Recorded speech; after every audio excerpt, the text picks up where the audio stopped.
সম্মানিত দর্শক মণ্ডলী, আমি দীর্ঘদিন সাউথ কোরিয়াতে ছিলাম।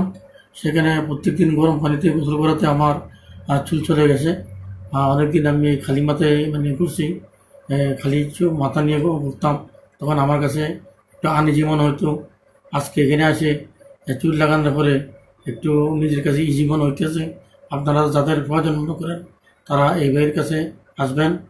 ভাই মোটামুটি কাজটা মোটামুটি একটু ভালো অভিজ্ঞতা বোঝা গেল।